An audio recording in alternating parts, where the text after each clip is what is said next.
अगर आप दिल्ली एनसीआर से हैं, it's very very good news for you, क्योंकि आप हमारे बैचेज ज्वाइन कर सकते हैं। बेस्ट फैकल्टी मैथमेटिक्स साइंस तो मैं खुद ही डील करता हूं, और यहां से आपको वीकली टेस्ट, मंथली टेस्ट, साथ में आपका इंडिविजुअल काउंसलिंग होता है, जिसमें छोटी से छोटी चीजों के बारे में ध्यान दिया जाता है, बहुत बारीकी पे ध्यान दिया जाता है। हेलो बच्चों, कैसे हैं आप लोग? उम्मीद करते हैं आप लोग बहुत अच्छे होंगे, बहुत मन लगा पढ़ाई कर रहे होंगे।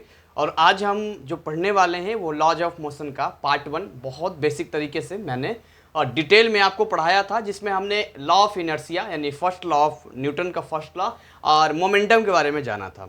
अब इसके आगे हम थोड़ा कहानी जानेंगे कि किस तरीके से न्यूटन का सेकंड लॉ मोमेंटम के जरिए हम ऑब्टेन कर सकते हैं, और ये डेरिवेशन आपको पूछता भी है। उससे पहले कुछ जरूरी अनाउंसमेंट कृपया ध्यान दें। यदि आप हमारे चैनल पर नए हैं तो जल्दी से चैनल को सब्सक्राइब कर लें, बेल आइकन को क्लिक कर लें, क्योंकि ये जो नोटिफिकेशन आपके पास पहुंचे वो राइट वे में राइट टाइम पे पहुंचे। तो आइए आज अपना टॉपिक स्टार्ट करते हैं और ऐसे ही मजे मजे में फिजिक्स पढ़ते हैं। तो आज मैं क्या आपको बता रहा हूँ, मैं आज आपको बता रहा हूँ कि हम न्यूटन का सेकंड लॉ पढ़ने वाले हैं। तो भैया न्यूटन का सेकंड लॉ पढ़ने से पहले मैंने आपको लास्ट पार्ट में क्या बताया था, मोमेंटम के बारे में बताया था। तो मोमेंटम के बारे में एक थोड़ा सा मैं आपको छोटा सा शॉर्ट में बता दूं अगर, कि एक्चुअली मोमेंटम मैंने बताया क्या था। देखिए, अगर मैं मोमेंटम के बारे में पी बताया था, पी फॉर मोमेंटम, पी आपका मोमेंटम था, यानी कि P is equal to M V बताया था मैंने, ठीक है। मास इंटू वेलोसिटी को मोमेंटम मैंने कहा था। फटाफट 1 मिनट में रिकॉल कर लेते हैं थोड़ा सा। और मैंने ये भी बताया था, जैसे मान लो यहाँ पे ये वाला मान लो इस तरीके से, ठीक है, ये इस तरीके से इसको हम कर लेते हैं। Let's try to understand. मान लेते हैं कि यहाँ पर कोई गाड़ी जा रही है, ठीक है, ये कोई गाड़ी है, ठीक है, ऐसे गाड़ी मैंने बना दिया। ये छोटी छोटी चीज़ आपको बनाने आनी चाहिए।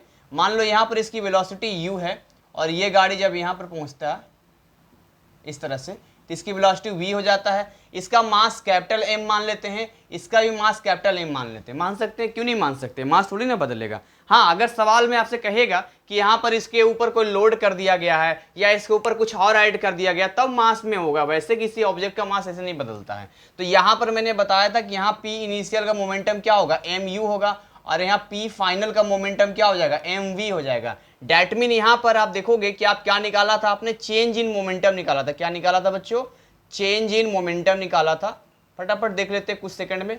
तो चेंज इन मोमेंटम जो हमने निकाला था, जिसको मैंने डेल्टा पी से डिनोट किया था, तो वो था P F minus P I. That mean अगर यहाँ डेल्टा पी निकालूंगा तो ये हो जाएगा M V minus M U. That mean delta P is equal to M V minus U है। तो क्या आ जाएगा, delta P is equal to क्या आ गया, जल्दी बोलो, एम डेल्टा वी आ जाएगा। This is what, this is change in momentum. ये क्या है, ये चेंज इन मोमेंटम, यानी मोमेंटम में हमने चेंज निकाला, फाइनल माइनस इनिशियल निकाला है। लेकिन अभी मैं आपसे पूछता हूं, एक वर्ड आएगा अभी बहुत सारे जगह पे आएगा। कहां पर आएगा, बहुत सारे जगह पे एक वर्ड आएगा। कौन सा वर्ड आएगा, रेट। क्या आएगा, रेट वाला एक वर्ड आएगा, बार बार आएगा, रेट रेट रेट। रेट का मतलब क्या होता है, अगर आप दुकान में जाते हो, उसके पास भले ही मान लो कई बोरे चीनी रखे रहेंगे, चीनी खरीदने जाते हो, तो आप पूछते हो चीनी का रेट क्या, वो बोलता है 1 kg का रेट बताता है, वो 40 रुपये, 45 रुपये, 50 रुपये, 55 रुपये, जो भी रेट होता है 1 kg का बताता है। अब किसी के पास मान लो बहुत सारा दूध है, लेकिन आप रेट पूछते हो तो वो 1 लीटर का बताता है। तो जब भी हम रेट की बात करते हैं ना, तो रेट का मतलब होता है बच्चों की किसी भी एक यूनिटी पे हम बात करते हैं। तो यहां पर भी जब हम रेट की बात करते हैं फिजिक्स में, जनरली जब हम रेट की बात करते हैं तो सवाल आता है किसके रिस्पेक्ट में बात कर रहे हैं। आप समय के रिस्पेक्ट में बात कर रहे हैं, डिस्टेंस के रिस्पेक्ट में बात कर रहे हैं, किसके रिस्पेक्ट में बात कर रहे हैं। तो जनरली ये जो चेंज हो रहा है, ये जो बदलाव हो रहा है, ये जो भी कहानी हो रहा है यहाँ पे, ये किसकी वजह से, टाइम यहाँ पर आ रहा है। तो टाइम के रिस्पेक्ट में जब हम बात करते हैं तो एक नया वर्ड इंट्रोड्यूस होता है, वो होता है रेट ऑफ चेंज। क्या होता है, rate of change of momentum. मेरी बात ध्यान समझना, मैं क्या बोल रहा हूं। Hello, rate of change of momentum, not only change in momentum, this is rate. इसको बढ़िया से लिखता हूं, इधर से मैं लिखता हूं, स्पेस मिल जाएगा। Rate of change in momentum. I again repeat, change in momentum हमने पढ़ लिया है, लेकिन ये क्या आ गया, rate of change in momentum आ गया। दैट्स मीन यहां पर ना, यहां पर जब हम निकालेंगे तो इसको कैसे निकालेंगे, ऊपर लिखेंगे चेंज इन मोमेंटम, लिख लो। ऊपर हमने क्या लिख लिया, चेंज इन मोमेंटम, और नीचे क्या लिख लिया, टाइम। अगर टाइम के रिस्पेक्ट में देखेंगे कि मोमेंटम में कितना चेंज हुआ है, तो इसको हम लोग बोलेंगे rate of change in momentum बोलेंगे। क्या बोलेंगे? Rate of change in momentum. यानी जहां भी ये रेट वाला वर्ड आएगा ना, रेट वाला वर्ड आएगा, वहां पर ऑब्वियसली टाइम से यहां पर हम डिवाइड करेंगे। बट अगेन मैं बोल रहा हूं, अगर टाइम के रिस्पेक्ट में बात करेंगे तभी हम बोलेंगे टाइम से डिवाइड करेंगे। अगर किसी और चीज के रिस्पेक्ट में करेंगे तो फिर उस चीज से हमें डिवाइड करना पड़ेगा यहाँ पे। तो चलिए, इसका मतलब हुआ कि rate of change in momentum कैसे निकलेगा? ऊपर हो गया डेल्टा पी और नीचे क्या हो गया? टी हो गया। बोलो मैं सही हूं या गलत हूं? बिल्कुल सही है सर, क्योंकि change in momentum delta P है और नीचे क्या है? टाइम टी है। मजा आ जाएगा फिजिक्स पढ़ने में, प्यार हो जाएगा, मोहब्बत हो जाएगा प्यार ये फिजिक्स से, थोड़ा सा ध्यान दे दोगे तो देखो यहां पर ना डेल्टा पी की वैल्यू कितनी है? एम डेल्टा वी है। बोलो है कि नहीं? एम डेल्टा वी और नीचे टी है। तो बच्चों इसको आप ध्यान से देखो तो इसको हम ऐसा बोल सकते हैं, एम और डेल्टा वी बाई टी बोल सकते हैं। बोलो बोल सकते हैं कि नहीं बोल सकते हैं? अरे बोलो जल्दी से। यस सर बोल सकते हैं। डैट मीन यहां पर अगर आप चाहो तो ऐसे भी लिख सकते हैं, rate of change in momentum is equal to M into A. बोल सकते हैं कि नहीं बोल सकते? बोलो इसको एक्सेलरेशन बोलेंगे। क्या था एक्सेलरेशन? क्या था एक्सेलरेशन? तो change in velocity upon time, यानी rate of change in velocity acceleration था। यही था ना rate of change in velocity. This is what delta P क्या है? Delta P is change in momentum. लेकिन जब पूरा बात करेंगे हम लोग, delta P is change in momentum, मैं फिर से बात कर रहा हूं यहां पे, delta P by T, delta P by T is equal to M into ए। ये वाला वर्ड आपके सामने आया है। तो डेल्टा पी क्या है भैया? तो अगर मैं डेल्टा पी की बात करूं तो डेल्टा पी है change in momentum. This is what? This is change in momentum. Hello, बहुत इजी है यार, इसको कहां हार्ड बना रहे हो तुम। और डेल्टा पी बाई टी क्या है? इसको क्या बोलेंगे हम लोग? इसको बोलेंगे rate of change in momentum. Rate of change in momentum. ठीक, जिस तरीके से हम एक्सेलरेशन के लिए यूज कर सकते हैं, एक्सेलरेशन के लिए क्या बोलते हैं? एक्सेलरेशन के लिए A is equal to delta V by T होता है। बोलो होता है कि नहीं होता है? A is equal to delta V by T होता है। बोलो होता है कि नहीं होता है? यस सर होता है। तो यहां पर बाबू बताओ डेल्टा वी क्या था? क्या था delta we? Change in velocity था कि नहीं था? था कि नहीं चेंज इन वेलोसिटी? और ये पूरा जब डब्बा ले लेंगे, ये पूरा ले लेंगे हम लोग, पूरा ये वाला टाइम से डिवाइड करने के बाद ये जो पूरा है, ये वाला क्या है पूरा? ये क्या है? Rate of change in velocity. Rate of change in velocity. यहां पे एक वर्ड जोड़ सकते हो विथ रिस्पेक्ट टू टाइम। यहां वर्ड जोड़ सकते हो विथ रिस्पेक्ट टू टाइम। ठीक, यहां भी एक वर्ड आप जोड़ सकते थे यहां पे इस चीज का, with respect to time. Time के रिस्पेक्ट में हम लोग रेट की बात कर रहे हैं। किसके रिस्पेक्ट में? टाइम के रिस्पेक्ट में हम लोग बात कर रहे हैं। दैट्स वाई ये फिजिक्स के कुछ टर्म्स हैं, मैंने नस पकड़ रखा है फिजिक्स का, तो आपको भी नस पकड़ना, जैसे एक डॉक्टर नस पकड़ लेता है। तो इन चीजों से खेलना आना चाहिए, खेलना सीखो, इंजॉय करना सीखो। डर डर के पढ़ना छोड़ो। कब तक डर डर तक पढ़ोगे? और अगर फिजिक्स मान लो तुम डर डर के पढ़ के पास भी कर गए तो जिंदगी में इससे बड़ी बड़ी और भी समस्याएं आएंगी और भी सिचुएशंस आएगा। तो क्या ऐसा ही कायर होकर डरते रहोगे क्या? हिम्मत लाओ अपने अंदर, डर को हटाओ, मतलब चैलेंजेस को स्वीकार करो, एक्सेप्ट करो, उससे लड़ाई लड़ो और अपने अंदर के कॉन्फिडेंस को इतना हाई कर लो कि ये चैलेंजेस छोटे दिखना शुरू हो जाए, बहुत छोटा लगे आपको। तो यहाँ पर थोड़ा सा आपको ध्यान देना है, आपको ये दिमाग से माइंडसेट पहले अपने आप को सही करना है कि बहुत ईजी है। और मैं हमेशा कहता हूँ केमिस्ट्री से ज़्यादा ईजी फिजिक्स होता है। बस उससे कोई प्यार मोहब्बत करने वाला होना चाहिए बस। अगर आपको मैथ समझ में नहीं आता है इसका मतलब ये नहीं कि फिजिक्स समझ में नहीं आएगा। मैथ समझ में आए या ना आए ये डिफरेंट टॉपिक है, बट फिजिक्स पढ़ोगे तो बिल्कुल समझ में आएगा। इसमें बहुत बेसिक कैलकुलेशन आता है, इसमें ऐसा कोई कैलकुलेशन नहीं आता जिसमें कि आपको बहुत हार्ड लगे। चलिए, हमारा टॉपिक वो नहीं है, हमारा टॉपिक अभी इस पर हम बात कर रहे हैं। तो यहाँ हमने सीख लिया कि क्या होता है rate of change in momentum with respect to time. इतनी चीजें आपको क्लियर हो गई। आइए अब हम बात करते हैं न्यूटन का सेकंड लॉ। क्या कहता है न्यूटन का सेकंड लॉ? क्योंकि अगर न्यूटन का सेकंड लॉ आप क्लियर कर लेंगे, यही कहां से निकलेगा? तो यहीं से निकलेगा। न्यूटन का सेकंड लॉ कहां से निकला है? तो यहीं से निकला है। तो यहां पर मैं लिखता हूं आपके सामने Newton second law of motion. Newton's second law of motion. तो जब हम Newton second law of motion की बात करते हैं ना, तो यहाँ पर क्या इसका स्टेटमेंट जरा समझना, इसका स्टेटमेंट जरा समझना कि इसका स्टेटमेंट क्या है। उससे पहले मैं कुछ चीज़ आपको समझाना चाहता हूँ, कुछ चीज़ आपको बताना चाहता हूँ। क्या बताना चाहता हूँ यहाँ पे, तो मैं आपको ये बताना चाहता हूँ कि आप थोड़ा सा माइंडसेट लगा के सोचो कि अगर ये गाड़ी ये वाला यहाँ से यहाँ आ रहा है, मान लो ये पोजीशन ए है और ये पोजीशन बी है, अगर ए से बी पर ये आ रहा है, ठीक है, कहाँ से आ रहा है, ए से बी पर अगर ये आ रहा है, तो कहीं ना कहीं एक कोई ना कोई एक्सटर्नल फोर्स इस पे लगाया गया है, तभी ये गाड़ी यहां से यहां तक आई है। दूसरी बात ये कि जब गाड़ी यहां से यहां आई है तो बहुत बेसिक चीज है कि यहां पर क्या हुआ, चेंज इन वेलोसिटी हुआ है। और जब भी स्पीड या वेलोसिटी इंक्रीज करता है तो साइंस क्या, अपने दिमाग से भी लगा के सोचो, जब तक किसी वस्तु पे हम फोर्स नहीं लगाएंगे, ऐसे किसी को धक्का देंगे तभी तो आगे की ओर बढ़ेगा वो। तो डेट मीन ये है कि यहाँ फोर्स तो लग रहा है जो हमें दिखाई नहीं दे रहा है, वो हमें दिखाई नहीं दे रहा है। क्योंकि देखो यहाँ कहाँ फोर्स लग रहा है, यहाँ फ्रिक्शन का भी फोर्स लग रहा है, क्योंकि इसके जो चक्का होता है, पहिया होता है, उसका कटिंग देखोगे तो कटा कटा सा होता है, और सड़क के साथ में एक फ्रिक्शन का फोर्स लगता है। यानी सड़क चिकना नहीं है, सड़क रफ है, और वो कोशिश करता है इस गाड़ी को रोकने के लिए। लेकिन जब गाड़ी को रोकने की कोशिश करेगा तो गाड़ी कहीं ना कहीं वो फ्रिक्शन वाले फोर्स से ज्यादा फोर्स लगा रही है, तभी वो आगे की ओर बढ़ रही है। तो एक बात तो पक्का है, फोर्स तो लग रहा है फोर्स। दूसरी बात ये कि यहां पे ध्यान समझना मेरी बातों को, मैं क्या कहना चाह रहा हूं तुम्हें अच्छे से क्लियर हो जाएगा। मैं तुम्हें यह कहना चाह रहा हूं कि जो चेंज इन वेलोसिटी है, चेंज इन वेलोसिटी है, यानी जो वेलोसिटी इंक्रीज कर रहा है, वो डिपेंड करता है लगने वाले फोर्स के ऊपर।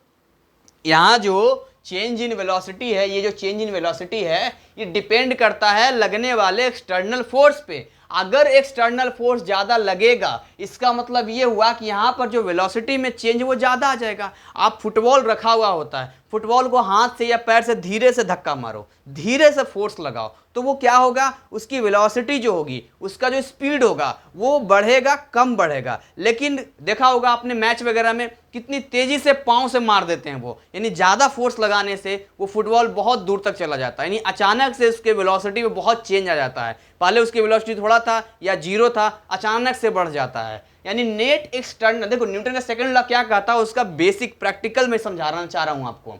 इसका मतलब अगर नेट फोर्स किसी भी ऑब्जेक्ट पे लगेगा, किसी भी ऑब्जेक्ट पे नेट फोर्स लगेगा, तो नेट फोर्स पे डिपेंड करेगा उसकी चेंज इन वेलोसिटी, यानी कि उसकी वेलोसिटी में कितना कम बदलाव हो रहा है या ज्यादा बदलाव हो रहा है, वो इस बात पे डिसाइड किया जाएगा कि उस पे एक्सटर्नल फोर्स कितना लग रहा है। यानी एक्सटर्नल फोर्स बढ़ेगा तो ये जो चेंज आ रहा है वो भी बढ़ेगा, यानी स्पीड बहुत तेजी से बढ़ेगा। और अगर नेट फोर्स कम लगेगा बच्चों, तो यहां पर ये भी कम लगेगा। समझ में आ रहा है मेरी बात, मैं क्या कहना चाह रहा हूं। अच्छा, अब यहां पर क्या है कि जब हम किसी भी ऑब्जेक्ट पे फोर्स लगाते हैं, किसी भी ऑब्जेक्ट पे फोर्स लगाते हैं, तो हमें इस चीज का भी सामना करना पड़ता है कि उसका मास क्या है। देखो अगर ज्यादा मास होगा, अगर ज्यादा मास होगा, यानी मास भी एक फैक्टर होता है। अगर ज्यादा मास होगा तो हमें ज्यादा फोर्स अप्लाई करना पड़ेगा, कम मास होगा तो कम फोर्स में भी उसकी वेलोसिटी को हम बहुत तेजी से बढ़ा सकते हैं। जैसे मान लो कोई पत्ता है, पत्ता का मास बहुत, जो पत्ते होते हैं या कागज होता है, उसको फूंक देते हैं ऐसे करके, तो फूंक देते हैं तो क्या हो जाता है, फूंकने पर क्या होता है, उसका मास बहुत कम है, तो मास कम है और वो बेचारा रुका हुआ था, पत्ता रखा हुआ था, मान लो कागज रखा हुआ था, छोटा टुकड़ा था, आपने फूंका, यानी आपके फूंक से एक्सटर्नल फोर्स लगा, एक्सटर्नल फोर्स लगने से उसकी जो इनिशियल वेलोसिटी थी वो अचानक बढ़ गई और वो दूर चला गया। तो आपने क्या किया, उसके अंदर क्या किया, वेलोसिटी में चेंज कर दिया। चूंकि उसका मास भी है तो आपने उसके मोमेंटम में भी चेंज कर दिया। अब चूंकि वेलोसिटी का चेंज हो या मोमेंटम का चेंज हो, एक जगह से दूसरी जगह डिस्प्लेस होने में या उसकी वेलोसिटी को बढ़ने में कुछ टाइम भी लगेगा, 1 सेकेंड 2 सेकेंड 3 सेकेंड टाइम भी लगेगा। बोलो लगेगा कि नहीं लगेगा टाइम, तो टाइम लगेगा, डेट मीन वो टाइम लग रहा है, इसका मतलब यहाँ पर कई सारे फैक्टर आ रहे हैं। तो हम कह सकते हैं कि एक्सटर्नल फोर्स के बढ़ने या घटने से इसका जो मोमेंटम है, चेंज इन मोमेंटम है, ये भी बढ़ेगा घटेगा, लेकिन फैक्टर होगा टाइमिंग का फैक्टर होगा।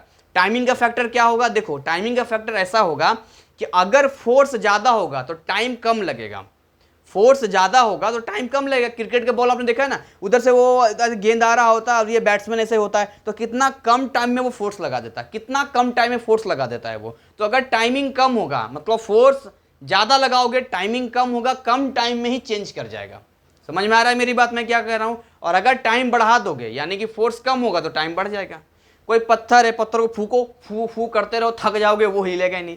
अब भारी पत्थर है तो फोर्स लगा रहे हैं तो यहाँ पर क्या है, टाइम ज़्यादा लगेगा आपको।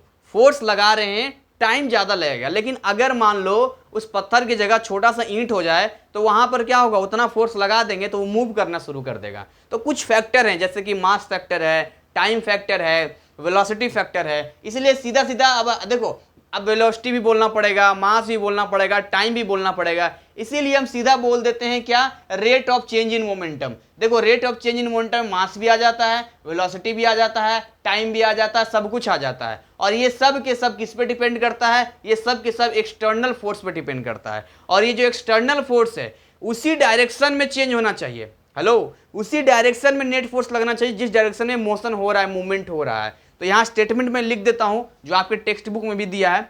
स्टेटमेंट कहता है यहाँ न्यूटन का second law, according to this law, इस नियम के अकॉर्डिंग क्या कहता है, समझना ध्यान से, द रेट ऑफ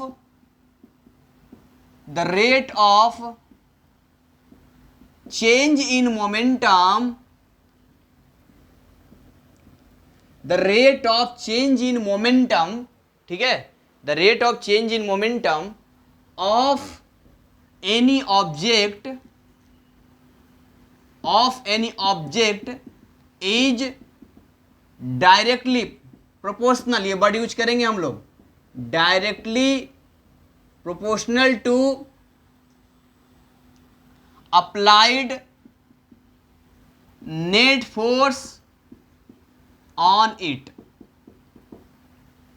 इस पर जो नेट फोर्स लग रहा है ना, इस पर जो नेट फोर्स लग रहा है किसी भी ऑब्जेक्ट पे, अभी जो नेट फोर्स लग रहा है उस नेट फोर्स के डायरेक्टली प्रोपोर्शनल है। अभी इतना तो मैंने समझाया।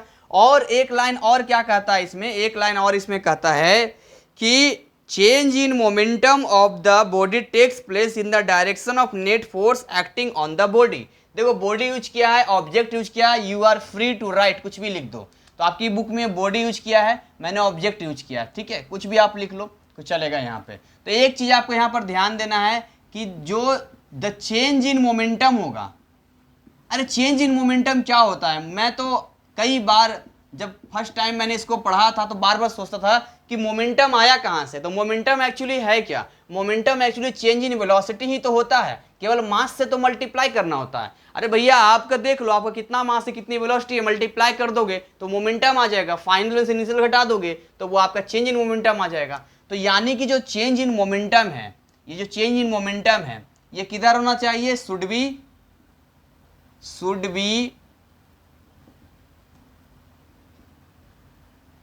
in the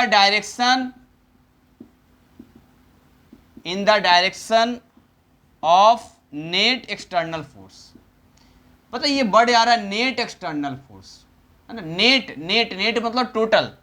अगर मान लो टोटल का मतलब है कि किसी ऑब्जेक्ट पे सपोज करते हैं ये वाला ऑब्जेक्ट है, इधर से कोई लगा रहा है 5 न्यूटन और इधर से कोई लगा रहा है 15 न्यूटन, समझना ध्यान से। अब ये किधर की ओर मूव करेगा, इधर जाएगा या इधर जाएगा, तो ऑब्वियसली ये इधर की ओर जाएगा, लेकिन 15 में से 5 घट जाएगा, यानी 10 न्यूटन से इधर की ओर जाएगा। ये नेट फोर्स हो गया, 10 न्यूटन नेट फोर्स हो गया। हाँ अगर ये 5 न्यूटन नहीं लगता तो ये 15 से जाता, लेकिन अगर यहाँ मैं 10 न्यूटन कर दूंगा तो यानी अब ये 5 न्यूटन से इधर जाएगा, यानी 10 घट जाएगा, जिसको बोलते हैं नेट। यानी कि अगर कोई और भी फोर्स लग रहा है तो उन फोर्सेस को आप हटा दो, उन फोर्सेस को हटाने के बाद जो बचता है उसी को हम लोग नेट बोलते हैं। तो डेट मीन ये हो गया कि इन the direction of net external force applied on the object.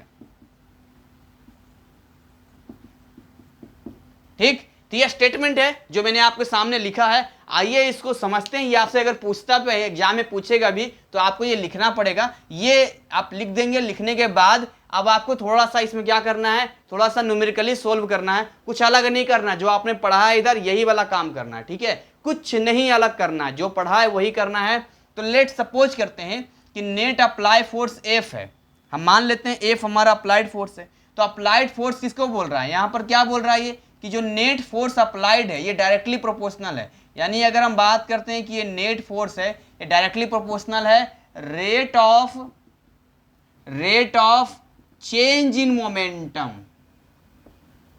किसके हैं? Rate of change in momentum. तो यानी कि इसको जब हम लिखेंगे बच्चों तो कैसा हो जाएगा? एफ डायरेक्टली प्रोपोर्शनल क्या हो जाएगा यहां पर? Delta P by T. This is the rate of change in momentum. ये क्या है? Rate of change in momentum है। डेट मीन डेल्टा पी को अगर आप ब्रेक करेंगे तो ध्यान से आप देखेंगे यही वाला सिस्टम आने वाला ब्रेक होके, यानी एफ डायरेक्टली प्रोपोर्शनल क्या हो जाएगा? सिंपली ये हो गया आपका एम और ये हो जाएगा डेल्टा वी बाई टी, यानी एफ डायरेक्टली प्रोपोर्शनल एम ए।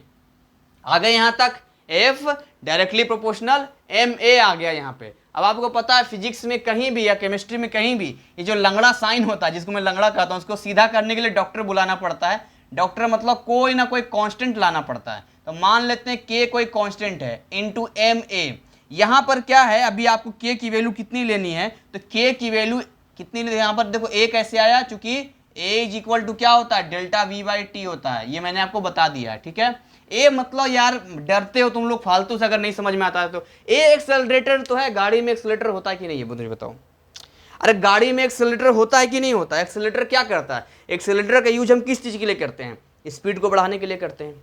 ब्रेक का इस्तेमाल किस लिए करते हैं? स्पीड को घटाने के लिए करते हैं। वही तो है ए, कुछ अलग थोड़ी ना। ए फॉर एक्सेलरेशन, उसी से बना एक्सेलरेटर। यानी एक्सेलरेटर कितना टाइम लगा चेंज होने में? गाड़ी 20 की स्पीड से चल रही थी, अब 40 की स्पीड हो गया, तो 20 से 40 होने में कितना टाइम लगा? दो चीज पता होना चाहिए, final velocity minus initial velocity, नीचे टाइम से डिवाइड कर दो, वही आ गया एक्सेलरेशन। बात खत्म, that's all.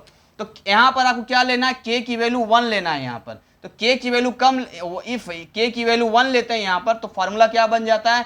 F is equal to M A बन जाता है। और इसी फॉर्मूले को हम लोग बोलते हैं Newton second law of motion के नाम से जानते हैं। It's very important derivation, it's very very important derivation जो आपको ध्यान रखना है। यानी एफ किसने हो गया? एफ हो गया न्यूटन में, ये आपका हो गया केजी में, और ये आ गया मीटर पर सेकेंड स्क्वायर में आ गया यहाँ पे। तो ये आपको थोड़ा सा ध्यान रखना है कि यहाँ पर हम पढ़ क्या रहे हैं, हम ना, हम यहाँ पढ़ क्या रहे हैं? तो F is equal to M A. तो यहाँ पर F is equal to M A मतलब मास इंटू एक्सेलरेशन मल्टीप्लाई करने में फोर्स आ जाएगा। सर इसको और प्रैक्टिकल समझाइए ना, इस फॉर्मूले को और प्रैक्टिकल समझ। चलिए और प्रैक्टिकल समझाता हूं मैं तुम्हें। गाड़ी है, कोई व्हीकल है, कोई टू व्हीलर गाड़ी है, कोई भी गाड़ी, इसको और प्रैक्टिकल समझते हैं इस फॉर्मूले को। तो फोर्स का मतलब होता है जो एक्सटर्नल फोर्स लग रहा है। तो देखोगे ध्यान से कि जब हम साइकिल लेते हैं, चलो साइकिल के एग्जाम्पल लेते हैं, तो साइकिल में, साइकिल छोड़ो गाड़ी लेते हैं, एक्सीलरेटर जो यूज होता है, तो उसमें क्या होता है? जब एक्सीलरेटर का इस्तेमाल करते हैं तो मास भी एक फैक्टर होता है। क्या होता है? मास भी एक फैक्टर होता है, क्योंकि अगर आप वहां पर जो इंजन आपका लगा होता है, देखिए आपने देखा होगा कि टू व्हीलर का, गाड़ी का, दो चकिया गाड़ी का इंजन पावर अलग होता है, चार चकिया गाड़ी का इंजन का पावर अलग होता है, और ट्रक के जो इंजन होता है पता करना उसका पावर अलग होता है। यानी उसी के अकॉर्डिंग नेट फोर्स देता है। इंजन क्यों लगाते हैं? इंजन इसलिए तो लगाते हैं कि किस तरीके से जो है, जो बाइकर्स रेस जो दौड़ाते हैं, ये जो महंगी महंगी लाख लाख वाली गाड़ियां आती है BMW वगैरह की, उनकी इंजन बिल्कुल अलग होती है। तो इंजन क्या काम करता है? इंजन उनको काम करता है कम समय में ज़्यादा वेलोसिटी अचानक से बढ़ा देते हैं वो। नॉर्मल गाड़ियों में ये चीज़ें नहीं होती है। यानी एक्सेलरेटर उनका बड़ा गजब का होता है, ए बड़ा गजब का होता है, इसी वजह से उनका फोर्स बढ़ जाता है। और देखो दुनिया में किसी चीज को चलाने के लिए फोर्स चाहिए, और फोर्स ज्यादा लग गया इसका मतलब है कि तेज क्या, हवा में दौड़ेगा वो। तो इसीलिए यहाँ पर गाड़ी का रेट इसी ए की वजह से डिफरेंट में आ जाता है। गाड़ी की इंजन, आप हॉर्स पावर में बात कर सकते हैं, या मोटर वगैरह कुछ भी ले लो यार, हर जगह फोर्स लगता है। मास इसलिए फैक्टर है कि जिस ऑब्जेक्ट पे लग रहा है वहां पर मास इंपॉर्टेंट होता है, क्योंकि उसके मास के अकॉर्डिंग भी काम होता है। क्यों? क्योंकि मैंने आपको इनर्शिया पढ़ाया है। इनर्शिया में साफ साफ बताया है कि अगर मास ज़्यादा होगा तो वो इनर्शिया में रहना चाहेगा, यानी कि मोशन में है तो मोशन में रहना चाहेगा, है, और अगर वो रेस्ट में है तो रेस्ट में रहना चाहेगा। तो उसके अकॉर्डिंग हमें फोर्स लगाना पड़ता है। अगर वो मान लो रुका हुआ है, कोई भी रुका हुआ है, और उसको धक्का दे रहे हैं यहाँ पे, तो इसका धक्का ज़्यादा देना पड़ रहा है। तो ज़्यादा देना पड़ रहा है इसका मतलब क्या? वो ज़्यादा इनर्शिया में है। ज़्यादा इनर्शिया में मतलब उसका मास ज़्यादा होगा। मास ज़्यादा होने की वजह से वो हिलेगा नहीं, तो ज़्यादा फोर्स देना होगा। तो फोर्स जो है वो मास पर भी डिपेंड करता है और एक्सेलरेशन पर भी डिपेंड करता है। इसलिए इस फॉर्मूले से हमें यही समझ में आता है कि F is equal to M A होता है। बहुत सारी चीज़ें मैंने आपको बताने की कोशिश की है, समझाने की कोशिश की है। आइए एक आध न्यूमेरिकल इसके ऊपर कर लेते हैं, बहुत फेमस है। और न्यूटन का जो थर्ड लॉ तो मैंने आपको खैर बता दिया था, तो कुछ क्वेश्चन वगैरह कर लिया जाए। लेकिन आपको कुछ और चीज़ मैं आपको बताना चाहता हूँ। मैं आपको ये बताना चाहता हूँ यहाँ पे कि यहाँ पर जो है के की वैल्यू, के की वैल्यू जो है वो 1 कैसे लेते हैं, कैसे लेते हैं, 1 कैसे ले लिया। देखो F is equal to K M A. अगर मान लो suppose if M is equal to 1 kg, 1 kg mass हो, एक्सेलरेशन भी मान लो 1 मीटर पर सेकेंड स्क्वायर हो, और लगने वाला फोर्स भी 1 न्यूटन हो, तो अगर यहाँ एक एक एक करेंगे तो के की वैल्यू ऑलरेडी कितनी आ जाएगी, 1 ही तो आ जाएगी यहाँ पे। अब आपसे पूछेगा define 1 Newton, 1 unit of force. तो देखो 1 यूनिट ऑफ फोर्स कब डिफाइन होगा, जब हम बोलेंगे कि जब 1 kg मास को if the produce acceleration is 1 metre per second square in 1 kg mass and the net force, then the net force is 1 newton, तब उसको 1 न्यूटन कहेंगे, क्योंकि यहां पर क्या हो जाएगा 1 newton is equal to 1 kg metre per second square. तो ये आपको थोड़ा अंडरस्टैंड करना, ये समझना है कि डिफाइन 1 न्यूटन, इसको 1 यूनिट ऑफ फोर्स भी कहते हैं। यानी कि अगर 1 kg मास ले लिया जाए और उसके अंदर जो प्रोड्यूस एक्सेलरेशन है, acceleration 1 metre per second square, मतलब समझते हो, देखो एक्सेलरेशन अगर मैं बोल रहा हूँ 1 metre per second square, that mean what, इसका मतलब ये हुआ कि चेंज इन वेलोसिटी और लगने वाला टाइम दोनों को डिवाइड करने के बाद, डेल्टा वी और टी को डिवाइड करने के बाद आना चाहिए 1 मीटर पर सेकेंड स्क्वायर। तो ये एक ही कहानी है। चलिए कुछ सवाल कर लेते हैं इसके बिहाफ पे, मजा आ जाएगा। आपके टेक्स्ट बुक का ही सवाल करूंगा और किस तरीके से होगा, एकदम पानी की तरह साफ हो जाएगा आपका फिजिक्स। चलो भाई, बहुत बेहतरीन सवाल आपके सामने है और ये सवाल आपके टेक्स्ट बुक से मैंने उठाया है, टेक्स्ट बुक का है, और मैं आपके टेक्स्ट बुक के अकॉर्डिंग ही काम करूंगा, कोई इससे बाहर नहीं काम करना है अपना। देखो दोनों सवाल बहुत बेहतरीन है और कैसे आपको सोल्व करना है, थोड़ा सा फटाफट जरा सोल्व करते हैं, ज़्यादा समय नहीं लेते हैं। पहला सवाल आप स्क्रीन पे पढ़ सकते हैं, लिखा हुआ है a ball of mass 0.4 kg, कोई बॉल होता है उसका मास 0.4 kg, 0.4 kg का मतलब लगभग 400 ग्राम का है, 200 ग्राम 400 ग्राम 0.2 0.4 ऐसा बोलेगा। और क्या चाहते हो, 4 kg का बॉल हो, क्या राक्षस हो रहे हैं हम लोग कि 4 kg का बॉल और 5 kg का बॉल लेंगे, सर फोड़ना है क्या। Starts rolling on the ground, ground पे रोल करना शुरू करता है, मूव करना शुरू करता है एट 20 मीटर पर सेकेंड, देखो ये वाला 20 मीटर पर सेकेंड से करता है, and comes to a stop, और जाकर रुक जाता है, यानी 20 से 0 हो रहा है ये आफ्टर 10 सेकेंड। तो 10 सेकेंड इसको लगता है, 10 सेकेंड मतलब 20 मीटर पर सेकेंड से चल रहा था, तो वहां पर इसको जो है मतलब 20 मीटर पर सेकेंड से 0 आने में, यानी रेस्ट में आने में 10 सेकेंड का समय लगा है।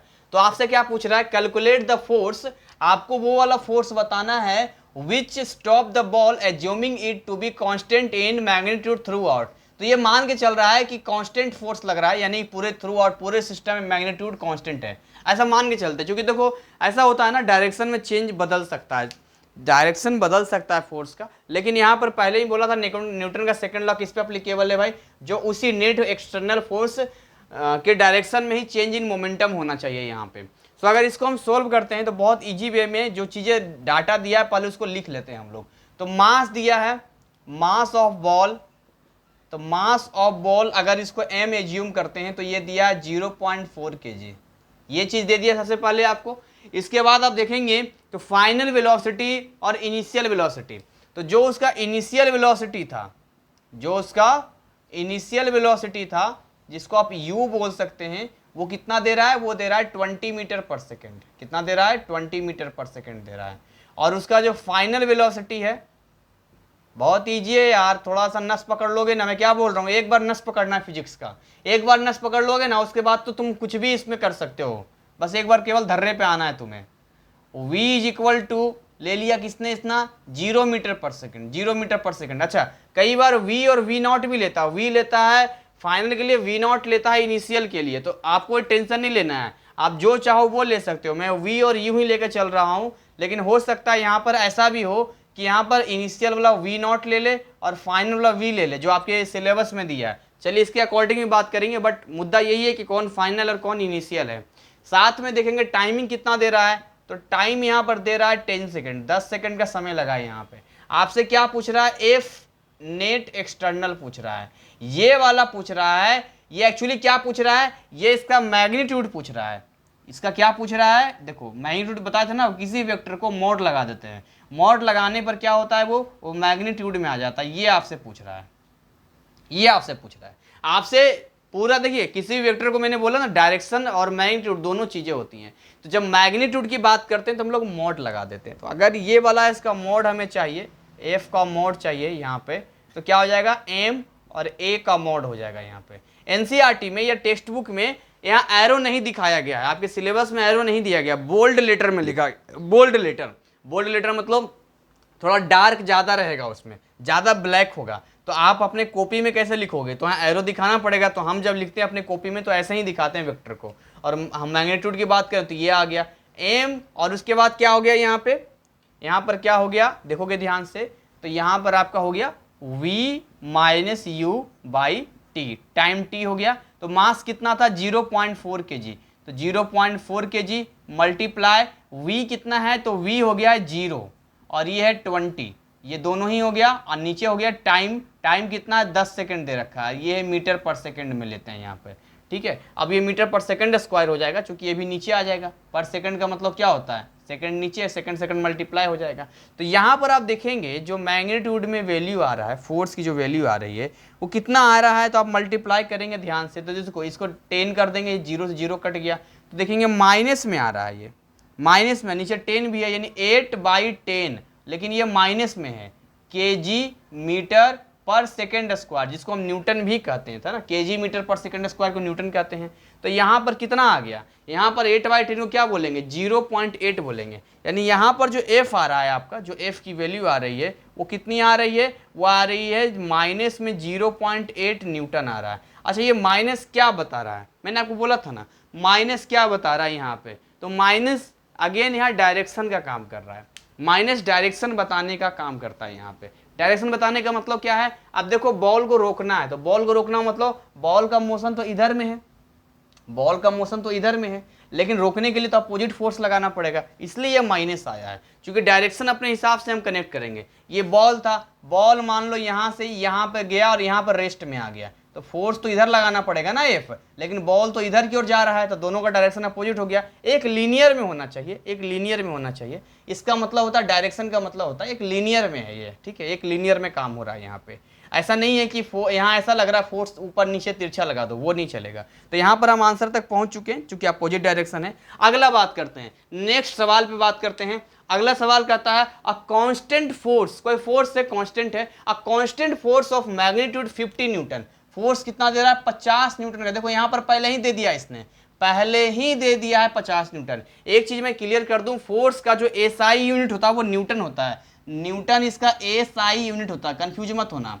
बोलेगा फोर्स का एसआई यूनिट क्या होगा, ऑप्शन पूछेगा, तो Newton is the SI unit of force, ठीक। दूसरी बात, जो न्यूटन का सेकंड लॉ है ये कांस्टेंट मास पे वेरी करता है, सॉरी कांस्टेंट मास पे, मतलब कांस्टेंट मतलब मास का चेंज नहीं होना चाहिए, मास वही रहना चाहिए, उस पर अप्लीकेबल है।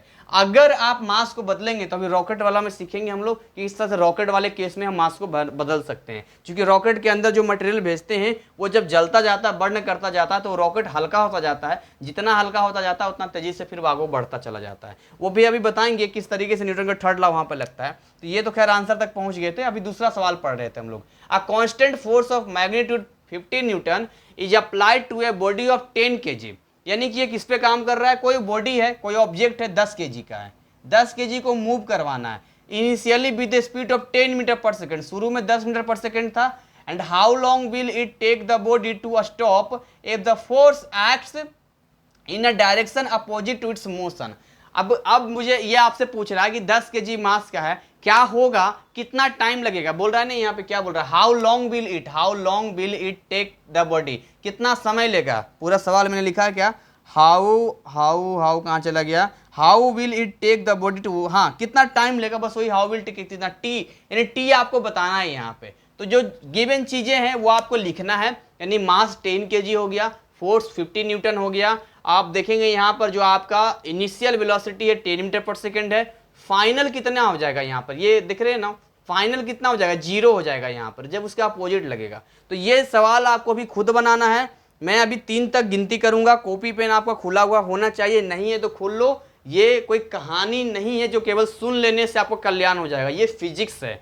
तो मैं 3 तक गिनती करूंगा, आपको वीडियो पॉज करना है, पॉज करने के बाद इसको सोल्व करना है, सोल्व करने के बाद चाहो तो पहले इसको समझ लेना पहले वाले को, फिर इसको सोल्व करना है, और उसके बाद फिर जब हम मिलके सोल्व करेंगे। तो 1 2 and 3 पॉज।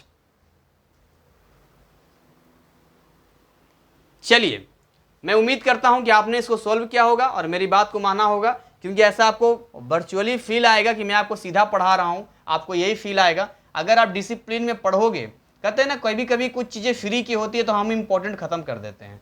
फ्री की चीज़ें, अब इसी का पैसा लगता है ना किसी चीज़ का, तो बड़ा इंपॉर्टेंस देते हैं उसको। तो ऐसा मत समझो भाई कि फ्री है, या इसका मत समझो। एजुकेशन होता है, ज्ञान होता है, उसको पैसे से नहीं तोला जा सकता है। मैं जो एफर्ट दे रहा हूँ, मैं जो मेहनत दे रहा हूँ, केवल आपके लिए दे रहा हूँ। तो आपकी जिम्मेदारी बनती है इस चीज़ को रिस्पेक्ट करना और सही वे में मुझे फॉलो करना। जैसे मैं बोलता हूँ वैसे करोगे तभी आप आगे बढ़ पाओगे, ठीक है। नहीं तो फिर आपको यहाँ पर सीखने की ज़रूरत क्या थी? अगर आपको सब कुछ मालूम है तो कोई ज़रूरत नहीं सीखने की। या मान लो मैं भी स्टूडेंट लाइफ में था, मैं भी किसी न किसी टीचर सीखा हूँ, तो अगर मैं सब कुछ बचपन से जानता तो मुझे क्या सीखने की ज़रूरत थी? कोई ज़रूरत नहीं थी। तो टीचर जो बोलते हैं उसे फॉलो करना जरूरी होता है। आइए बात करते हैं। अ constant force of magnitude 50 Newton है, यानी कि एफ कितना दे रखा है। एफ की वैल्यू अगर आप ध्यान से देखेंगे तो एफ आपका दे रहा है यहाँ पे, मैं एफ नॉर्मली एफ लिख देता हूँ, ये दे रहा है 50 न्यूटन दे रहा है, ठीक है। देखो दो तरीके हैं, एफ को आप ऐसे या इसी चीज को एफ ऐसे करते हैं, इन दोनों का मतलब होता है मैग्नीट्यूड, इन दोनों का मतलब होता है मैग्नीट्यूड। लेकिन अगर आप ऐसे लिखते हैं तो इसमें दोनों आ जाता है, मैग्नीट्यूड भी आ जाता है, डायरेक्शन भी आ जाता है। तो इसीलिए हम जनरली ये वाला ज़्यादा यूज करते हैं। नॉर्मली एफ लिख दिया, बार बार बार बार ये तो हम लिखेंगे नहीं बार बार मोड लगा के, तो इसीलिए नॉर्मली जो है सिंपल एफ लिख देते हैं यहाँ पे। तो लिख लेते हैं यहाँ पर, आसान सा सवाल है, आपने सोल्व किया होगा आपकी कॉपी में, नहीं है तो अभी भी वक्त है, जल्दी से पहुँच कर लो। तो एफ हो गया 50 न्यूटन और मास हो गया 10 kg, मास 10 kg हो गया आपका। आप देखेंगे कि इसका जो इनिशियल वेलोसिटी है वो है 10 मीटर पर सेकेंड, इसका जो फाइनल वेलोसिटी है वो है 0 मीटर पर सेकेंड, और आपसे ये टाइम पूछ रहा है कि बताइए टाइम कितना लगेगा। बस यही आपका फॉर्मेट है, जो दिया है उसको आप लिख दो, जो निकालना है सवाल लगा दो। क्वेश्चन को एक बार पढ़ो, 2 बार पढ़ो, 3 बार पढ़ो, 4 बार पढ़ो, मैं कहता हूँ 5 बार पढ़ो। बेहतर तरीके से अगर सवाल समझ में आ गया तो फिर क्या है, फिर तो छोटा सा एप्लीकेशन होता है, F is equal to M, इसको फॉलो करना होता है, ठीक है। ए क्या होता है, तो ए change in velocity upon time होता है। तो यहाँ पर एफ इज इक्वल टू क्या है, एम ए होता है। तो एम ए का मतलब क्या होता है, एम ए का मतलब होता है M into V minus U by T, ये होता है। जब पूरा सेटअप यहाँ तैयार करेंगे, पूरे वैल्यूज को यहाँ पुट करेंगे, तो जो जो दिया है उसको हमें लिखना पड़ेगा। जैसे क्या क्या दिया, एफ दिया है, तो एफ कितना दिया 50 न्यूटन, तो यहाँ लिख देंगे 50, ठीक है। 50 न्यूटन है तो 50 न्यूटन लिख देते हैं यहाँ पे, तो लिख दिया 50 न्यूटन। लेकिन लेकिन लेकिन लेकिन लेकिन लेकिन आपको सावधान सावधान सावधान होना पड़ेगा, क्योंकि ये साफ साफ बोल रहा है कि अपोजिट डायरेक्शन में लग रहा है। तो अपोजिट डायरेक्शन में लगने का मतलब क्या हुआ, यहाँ पर -50 न्यूटन लेना पड़ेगा। समझ में आ रहा है मेरी बात? माइनस लेने का मतलब क्या है, अगर उसी डायरेक्शन में लगता, ये देखो माइनस प्लस को ना आपको ध्यान रखना पड़ेगा। जैसे मैथ में माइनस प्लस ध्यान देना पड़ता है ना, वैसे ही फिजिक्स में माइनस प्लस होते हैं डायरेक्शन। आज भी मैं वही बात बोलूँगा, और पूरा सिलेबस करवाने के बाद कोई सवाल करूंगा तब भी वही बात बोलूंगा। और आपको माइंड में सेट करना है कि माइनस या प्लस डायरेक्शन बताने के लिए आते हैं, इनका बस इतना ही काम होता है कि डायरेक्शन बताने का काम करते हैं ये। तो अगर मैं माइनस यहाँ पर ये माइनस मैंने लिखा है, तो माइनस का मतलब क्या बता रहा है कि अपोजिट डायरेक्शन है, ठीक है, ये है अपोजिट डायरेक्शन। तो अपोजिट डायरेक्शन का मतलब क्या हो गया, जल्दी बोलो, कितना हो गया 10 kg, और v माइनस यू, वी कितना 0, u कितना 10, t कितना निकालना है नहीं मालूम, मीटर पर सेकेंड है। इसको बेहतर करो, ऐसा लिखा करो तो ज़्यादा मजा आएगा ना, इसको चेंज करने में तुम्हें ज़्यादा आसानी होगी। इसको थोड़ा आगे सोल्व कर लेते हैं। कितना हो गया देखो, -50 न्यूटन। न्यूटन को चाहो तो तुम ब्रेक कर सकते हो, न्यूटन को ब्रेक कर सकते हो, कोई वो वाली बात नहीं है, लेकिन न्यूटन न्यूटन रखो। टी से यहाँ मल्टीप्लाई कर दो यहाँ पे, और ये कितना हो गया यहाँ पे, ये हो गया 10, और ये तो क्या आ जाएगा 10 kg, और यहाँ पर क्या हो जाएगा मल्टीप्लाई -10 मीटर पर सेकेंड, ये वाला हिस्सा आ जाएगा यहाँ पे। अब उसके बाद टी निकालना है ना आपको, तो जो निकालना है उसको भेज दो, यानी कि टी की तरफ में जो हिस्सा है इसको इधर की ओर भेज दो। तो टी इज इक्वल, देखो माइनस से माइनस तुम हटाओ, चाहो तो हटा सकते हो, लेकिन स्टेप बाय स्टेप करते हैं। टी इज इक्वल टू कितना हो जाएगा 10 kg -10 मीटर पर सेकेंड, और नीचे -50 न्यूटन। तो ये माइनस से माइनस कट गया, 0 से 0 कट गया। अब क्या बच गया जी, तो बच गया यहाँ पर, ऊपर आ गया 10, नीचे आ गया 5। अरे भाई तो वहीं पर काट सकते हैं, हाँ वहाँ भी काट सकता था मैं इजी बनाने के लिए, आपको समझाने के लिए कर रहा हूँ। देखिए यहाँ पर ऊपर क्या आ गया, केजी मीटर पर सेकेंड, ध्यान समझना। और न्यूटन क्या होता है, KG metre per second square, यानी केजी से केजी कटेगा, मीटर से मीटर कटेगा, ये सेकंड से 1 सेकंड नीचे वाला ऊपर आ जाएगा, और ये 5 दूनी 10 हो गया, कितना हो गया 5 दूनी 10, तो कितना आ गया 2 सेकंड, कितना आ गया जी 2 सेकंड। ये आंसर है हमारा, ये हमारा आंसर है। 2 सेकंड लगेगा जब 50 न्यूटन का फोर्स लगाएंगे 10 केजी वाले बॉडी में, 10 केजी ऑब्जेक्ट में लगाएंगे यहाँ पर, तो उसको 10 मीटर पर सेकंड से जीरो करने में, यहाँ पर अगर पिक्चर बना दो, यहाँ पर मान लो ये कोई ऑब्जेक्ट है, ये मान लो 10 केजी का है, ठीक है, और ये मूव कर रहा है अभी 10 मीटर पर सेकंड से, तो इसको जब यहाँ पर लाएंगे हम लोग और यहाँ पर इसको 0 मीटर पर सेकंड करना है, तो यहाँ पर जो फोर्स लगाना पड़ेगा अपोजिट डायरेक्शन में, इधर की ओर जो फोर्स लगाना पड़ेगा, इधर की ओर फोर्स लगाएंगे, अगर इधर की ओर 50 न्यूटन का फोर्स लगाते हैं तो टाइम यहाँ 2 सेकंड का समय लगेगा, यानी 2 सेकंड में आप देखेंगे कि ये जाके रेस्ट में आ जाएगा, यहाँ पर ये रेस्ट में आ जाएगा, रुक जाएगा, जीरो हो जाएगा, ये स्टॉप हो जाएगा, रेस्ट कहेंगे स्टॉप कहेंगे, जो कहना है वो कह लो। तो इस तरीके से दोनों बेहतरीन सवाल हमने सॉल्व किया, दोनों सवाल को हमने देखा। आइए आगे हम बात करते हैं आगे के टर्म को। चलो भाई, तो आगे हम आगे जानते हैं थोड़ा सा, और इसको फटाफट खींचते हैं, क्योंकि जितनी सारी जानकारी हमने आपको दिया है उसी जानकारी के बिहाफ पे आगे आप सारी चीज़ें आसान हो गई, मतलब you are eligible to study this chapter. आप इसको पढ़ सकते हो, समझ सकते हो, इस लायक मैंने आपको बना दिया, सारी जानकारी मैंने आपको दे दिया है। तो जैसा कि अभी कुछ चीज़ें हैं, जैसे न्यूटन थर्ड लॉ के बारे में पढ़ते हैं, तो अगर न्यूटन थर्ड लॉ के बारे में पढ़ते हैं तो Newton third law of motion के बारे में पढ़ते हैं। डैट मीन व्हाट, अगर थर्ड लॉ के बारे में पढ़ते हैं, न्यूटन्स थर्ड लॉ, तो न्यूटन थर्ड लॉ क्या होता है, action reaction pair of forces था ना। एक्शन रिएक्शन क्या था, यानी एक्शन रिएक्शन क्या कहता था, तो एक्शन रिएक्शन कहता था कि जैसे मान लो कोई भी फोर्स है, सपोज करते एग्जांपल, जैसे मान लो यहाँ पे ये कोई ऑब्जेक्ट है, यहाँ पे समझना ध्यान से, यहाँ पे तो यहाँ पर मान लो यहाँ पर ये ऐसे रखा हुआ है टेबल पे, ऐसे अगर टेबल या कहीं पर रखा हुआ है यहाँ पे, तो इसको नीचे की ओर भी तो फोर्स लग रहा है, और एक फोर्स है जो ऊपर की ओर लग रहा है, ये फर्श भी तो फोर्स लगा रहा है उसको, और वो भी फर्श पे नीचे की ओर फोर्स लगा रहा है। यानी कि यहाँ पे अगर आप देखोगे, इसको मैं टेबल मान लेता, मान लो इसको टेबल मान लेता, इसको ये टेबल होता, ये आपका ये वाला एक टेबल होता, इसको मैं अगर टेबल मान लेता कि इस टेबल पर ये ऑब्जेक्ट हमने रख दिया है, ठीक है, एक टेबल मान लेता, तो इस टेबल पे रखा हुआ है ये।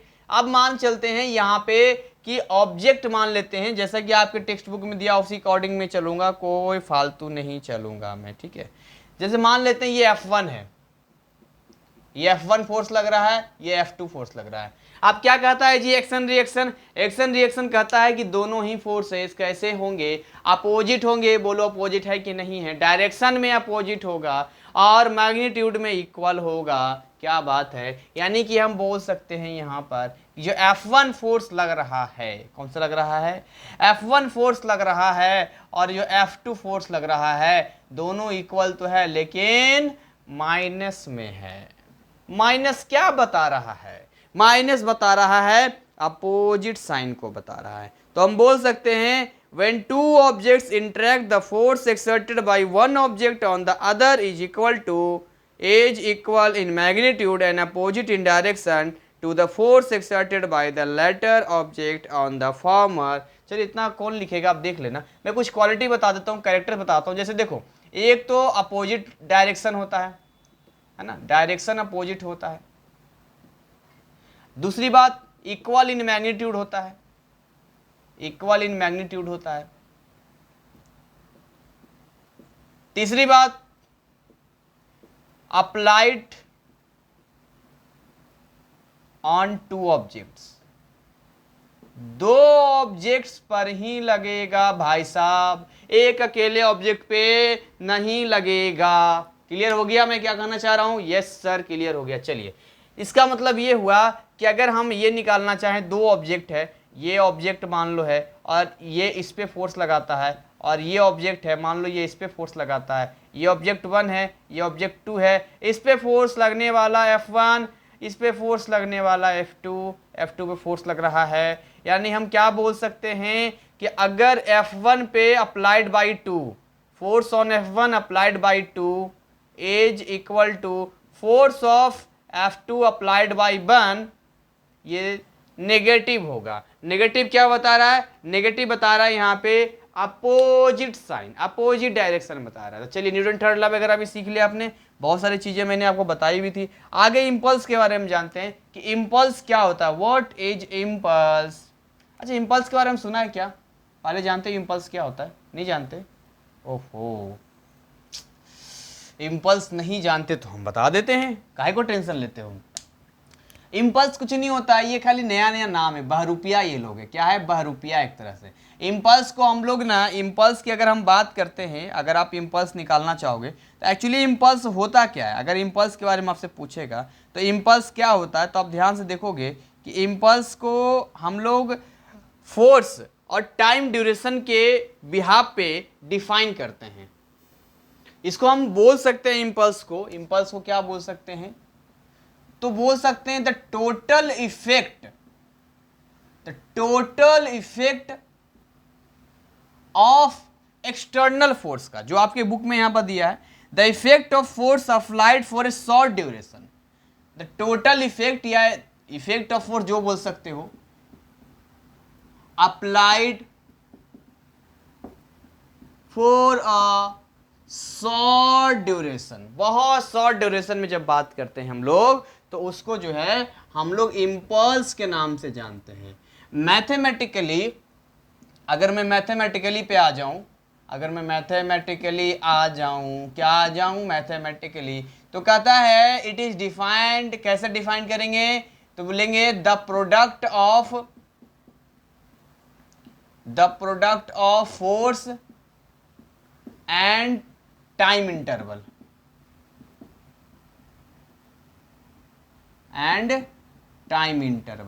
इसी को हम लोग क्या बोलते हैं? इसी को इम्पल्स कहते हैं। यानी अगर इम्पल्स लिखना हो तो कैसा हो जाएगा जी? तो इम्पल्स इज इक्वल टू ये force multiply delta T, F multiply delta T, F delta T. क्या बोलेंगे?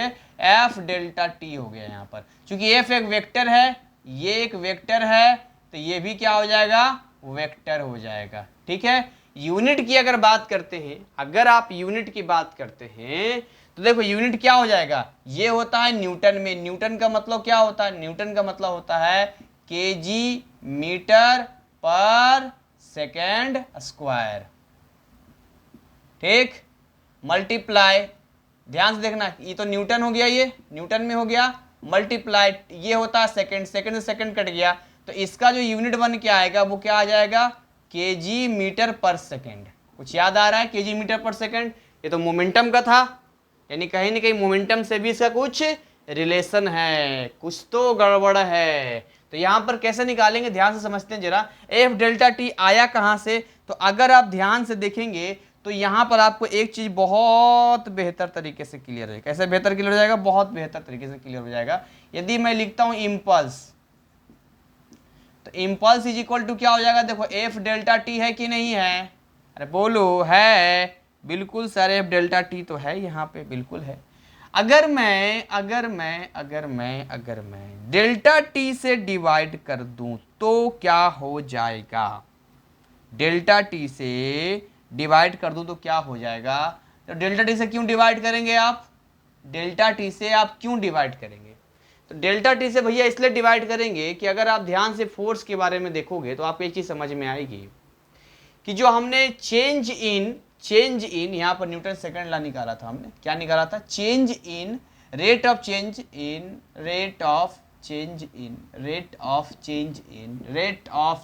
In linear momentum, delta P by T लिखा था कि नहीं लिखा था? बोलो। यानी कि इस एफ के बदले हम लिख सकते हैं यहाँ पे डेल्टा पी बाई क्या लिख सकते हैं? डेल्टा टी लिख सकते हैं, multiply delta T. Delta T से डेल्टा टी कट गया तो हम बोल सकते हैं कि जो हमारा इम्पल्स है वो डेल्टा पी यानी चेंज इन मोमेंटम होता है। सर इसको प्रैक्टिकल बताइए, कैसे बताइए? प्रैक्टिकल थोड़ा बताइए, ये एक्चुअली है क्या? यहाँ पे क्या लाइफ में इसका इस्तेमाल है? कहाँ पर इसका यूज करते हैं? थोड़ा प्रैक्टिकल बताइए। बताते हैं प्रैक्टिकल। देखो इम्पल्स कैसे बोलता है, जैसे मान लो ये इम्पल्स क्या कहता है, समझना ध्यान से।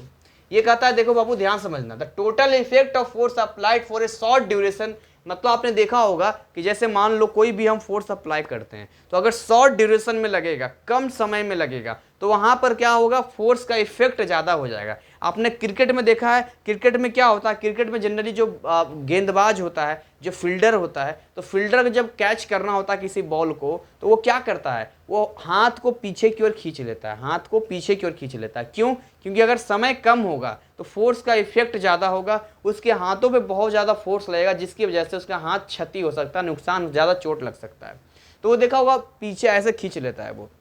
आपने देखा होगा कि जो भी लोग ऊपर से जंप करते हैं, नीचे रेत वगैरह रखते हैं या गद्दा रखते हैं, क्यों? क्योंकि वो क्या करता है, टाइम को बढ़ा देता है। क्या करता है? टाइम को बढ़ा देता है। तो यहां पर ये हुई इंपल्स वाली कहानी है। इंपल्स एक वेक्टर क्वांटिटी है जिसका एसआई यूनिट क्या आ गया, केजी मीटर पर सेकंड आ गया। ये कुछ और नहीं बल्कि चेंज इन मोमेंटम ही होता है। चेंज इन मोमेंटम का मतलब अचानक से वेलोसिटी बढ़ जाना, अचानक से। मान लो कि ऊपर से ऐसा आ रहा बॉल आ रहा, बहुत स्पीड में आ रहा है, क्योंकि बहुत तेजी से आ रहा था, और यहां हमने अचानक से उसको रोक दिया, अचानक से पकड़ लिया, तो भैया वो आ रहा था 50 की स्पीड से, सीधे 0 कर दिया आपने, तो बड़ा चेंज कर दिया ना आपने, और कम टाइम में कर दिया। तो यहां पर फोर्स का इफेक्ट आपको ज्यादा लगेगा और आपके हाथ का हड्डियां टूट सकती है, या चोट बहुत तेज लग सकता है। इसीलिए क्या करते हैं, उसको ऐसे खींचते हैं। खींचने का मतलब टाइम का ड्यूरेशन बढ़ा देते हैं। और जैसे ही टाइम का ड्यूरेशन बढ़ा देंगे, यहां पर देखो टाइम, देखो ये फॉर्मूला दिख रहा है तुम्हें, फॉर्मूला दिख रहा है। अगर ये वाला टाइम हम नीचे वाला टाइम को बढ़ा देंगे तो इस पूरे की वैल्यू घट जाएगी, यानी फोर्स की वैल्यू घट जाएगी। और अगर टी की वैल्यू कम लेंगे, समय कम लगेगा, इसका मतलब समझते हो क्या, समय कम लगेगा, इसका मतलब ये हुआ कि फोर्स की वैल्यू ज्यादा आएगी। तो वही इंपल्स की थोड़ी सी कहानी है, कोई विशेष नहीं है, इसलिए टेंशन नहीं लेने का। चलिए आगे बात करते हैं जी, क्योंकि आपके सिलेबस के अकॉर्डिंग मुझे चलना होता है ना, इसीलिए। आगे एक कंजर्वेशन ऑफ मोमेंटम के बारे में दिया है। तो कंजर्वेशन ऑफ मोमेंटम क्या कहता है, देखिए कंजर्वेशन ऑफ मोमेंटम का कहना क्या है। कंजर्वेशन ऑफ मोमेंटम कहता है, कंजर्व का मतलब क्या होता है, आपने सुना है कभी कंजर्व, एक वर्ड आता है conserve. What do you mean by conserve? जैसे जंगल को कंजर्व करना चाहिए, बिजली को कंजर्व करना चाहिए। कंजर्व का मतलब होता है कि जितना है उतना ही रहेगा, भले इंटरनल कितना भी चेंज, जैसे घर की पैसा घर में ही रहेगा। अगर मान के चलिए आपके घर में 1 लाख रुपया है, तो आपके भाई ने ले लिया 25,000 रुपये, आपकी बहन ने ले लिया 25,000 रुपये, 50,000 आपने ले लिया, ठीक है, समझ में आ रहा है। टोटल उस घर में कितना है, 1 लाख रुपया ही तो है अभी भी। अब आप ले लीजिए 75,000, बाकी बोलिए बाबू रे तुम दोनों 25,000 में 12,500 बांट लो, तब भी आपके घर में देखेंगे तो जो पैसा वो 1 लाख ही है। तो इंटरनल चेंज होगा, इंटरनल होगा, लेकिन उसका कोई इफेक्ट नहीं आएगा। जो एक्सटर्नली देखेंगे, टोटल हम जब देखेंगे तो वो उतना ही रहेगा एज इट इज, जितना कि हमने उसको रखा था। 1 लाख रुपया था तो 1 लाख रुपया ही रहेगा, कोई बदलाव आपको देखने को नहीं मिलेगा। तो जब कोई आइसोलेटेड सिस्टम होता है, आइसोलेटेड का मतलब बिल्कुल अलग होता है, उस पर कोई एक्सटर्नल फोर्स नहीं लगेगा। देखिए एक वर्ड आएगा आइसोलेट, आएगा आइसोलेटेड सिस्टम, आपको शायद बताया भी होगा मैंने। आइसोलेटेड सिस्टम क्या होता है? आइसोलेटेड सिस्टम का मतलब 2 चीजें होती है, या तो नेट एक्सटर्नल फोर्स 0 हो जाए, या तो फोर्स लग ही नहीं रहा है। यानी यहां पर बोल सकते हैं no external force, no external force, कोई बाहर का एक्सटर्नल फोर्स नहीं लगेगा, जो लगेगा सब इंटरनल फोर्स लगेगा। तो जब कोई बाहर से एक्सटर्नल फोर्स नहीं लगता है तो उसको बोलते हैं आइसोलेटेड है वो, यानी अंदर ही अंदर। 2 गाड़ियां इधर से या इधर से खचाक से टकरा गया, तो ये इस पे फोर्स लगाएगा, ये इस पे फोर्स लगाएगा, तो ये हो क्या रहा है एक्चुअली, तो ये इंटरनली है, आपस में action reaction pair of forces है, बाहर कोई फोर्स नहीं लगा रहा, हमने एक सिस्टम ले लिया है। और जब हम सिस्टम की बात करते हैं तो फिर सिस्टम के अंदर होने वाले सारी चीजों को इंटरनल माना जाता है, फिर वो एक्सटर्नल गिनती नहीं आती है। तो कंजर्वेशन ऑफ, यहां पर जो वर्ड आता है कंजर्वेशन ऑफ मोमेंटम, क्या आता है? Conservation of momentum. देखो जब हम कंजर्वेशन ऑफ मोमेंटम की बात करते हैं, यानी कि हमारा मोमेंटम कंजर्व है, तो मोमेंटम कंजर्व कब हो सकता है, कब होगा मोमेंटम कंजर्व, इसको थोड़ा आपको समझना पड़ेगा। तो देखिए आपको मैं एक समझाना चाहता हूँ, कुछ बेसिक बहुत बेसिक चीज़ों में आपको बताना चाहता हूँ। अभी मैंने आपको क्या बताया, फॉर्मूला बताया था ना, फ्रॉम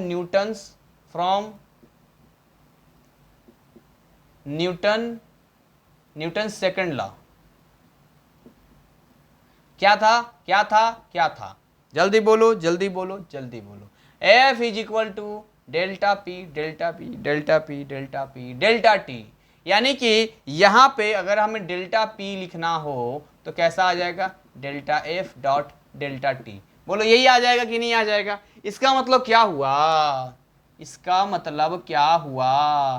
तो इसका मतलब ये हुआ बच्चों, ध्यान से देखोगे तो तुम्हें समझ में आएगा कि यहाँ जो आपका कंजर्वेशन है, चेंज इन मोमेंटम है, वो फोर्स और टाइम ड्यूरेशन के मल्टीप्लाई के इक्वल आता है, जिसको हमने अभी भी इम्पल्स कहा था, अभी कहा था ना, इसको इम्पल्स कहा था यहाँ पे।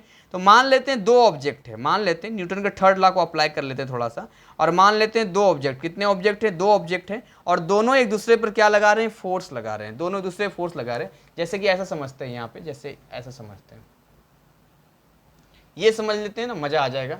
अभी देखो यहाँ पर ना, यहाँ पर, यहाँ पर, यहाँ पर, यहाँ पर, यहाँ पर, यहाँ पर, यहाँ पर, यहाँ पर, यहाँ पर, ये बड़ी गाड़ी, ये छोटी गाड़ी, ये छोटी गाड़ी, दोनों का हो गया टक्कर, खचाक कर दिया टक्कर, टक्कर कर दिया। तो मान लेते हैं कि ये ए है, समझना ध्यान से, ये ए है, और ये मान लेते हैं ये बी है। तो इस पर जो फोर्स लगेगा, इस पर जो फोर्स लगेगा वो लगेगा force on A by B, और गाड़ी पर जो फोर्स इधर की ओर लगेगा, गाड़ी पर जो ये फोर्स लगाएगा इस डायरेक्शन में, इधर की ओर लगाएगा, वो लगाएगा force, force on B by A. और ये दोनों के दोनों जो फोर्स होंगे ना बंधु, वो एक्शन रिएक्शन यानी न्यूटन के थर्ड लॉ की वजह से दोनों अपोजिट हैं, इसलिए नेगेटिव में होंगे, इक्वल होंगे। तो यहां पर हम बोल सकते हैं according to Newton's third law क्या हो जाएगा? F F F A B is equal to minus B A, यही तो होगा, और क्या होगा?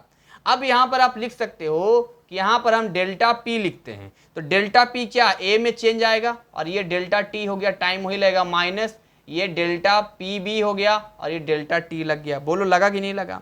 इसका मतलब क्या? ये दोनों तो कट जाएगा, डेल्टा टी, तो क्या हो जाएगा? Delta P A plus delta P B is equal to zero आ रहा है। जीरो का मतलब टोटल जो चेंज है ना, टोटल पी टोटल की यदि हम बात करते हैं तो पी टोटल कितना आ रहा है? जीरो आ रहा है, यानी पी टोटल की यदि बात करते हैं तो ये आ गया कांस्टेंट।